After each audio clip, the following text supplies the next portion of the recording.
Why are you eating that fish? And the man says, because I love fish. He says, oh, you love the fish. That's why you took it out of the water and killed it and boiled it.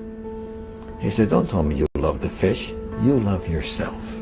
And because the fish tastes good to you, therefore, you took it out of the water and killed it and boiled it. So much of what is love, right, is fish love, right? And so, young couple falls in love. Young man and young woman fall in love. What does that mean? That means that he saw in this woman someone who he felt could provide him with all of his physical and emotional needs. And she saw in this man somebody she feels that she can write. That was love, right? But each one is looking out for their own needs. Right? It's not love for the other. The other person becomes a vehicle for my gratification. Too much of what is called love is fish love. Right?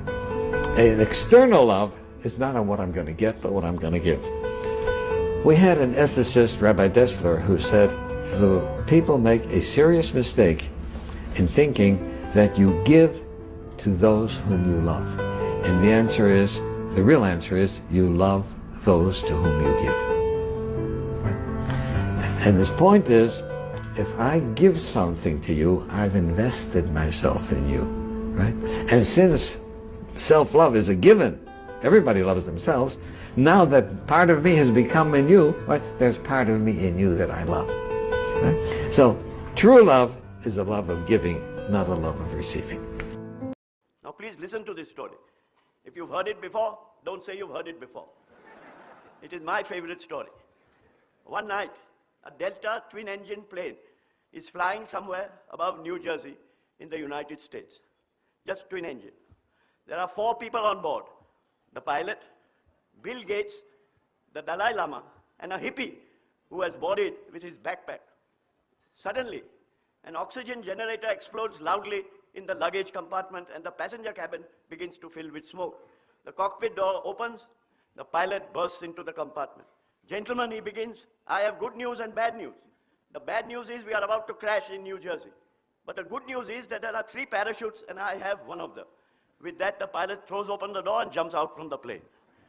Bill Gates rises and says, gentlemen, I am the world's smartest man. The world needs smart men. I think the world's smartest man should have a parachute too. He grabs one and he jumps out. The Dalai Lama and the hippie look at each other. And the Dalai Lama says, my son, I have lived a satisfying life. I have known the bliss of true enlightenment. You have your life ahead of you. You take the parachute, I will go down with the plane. The hippie smiles slowly and says, don't worry, Pop. The world's smartest man just jumped out wearing my backpack.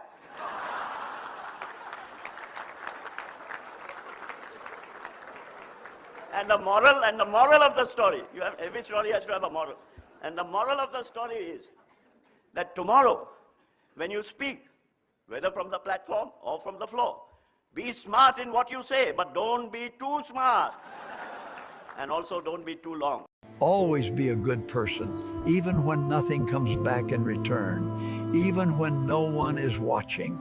Because true kindness isn't a tactic, and it's never a strategy. It's a conscious decision you make every single day. It's not about the reward you might receive, the praise you might earn, or the recognition you hope for.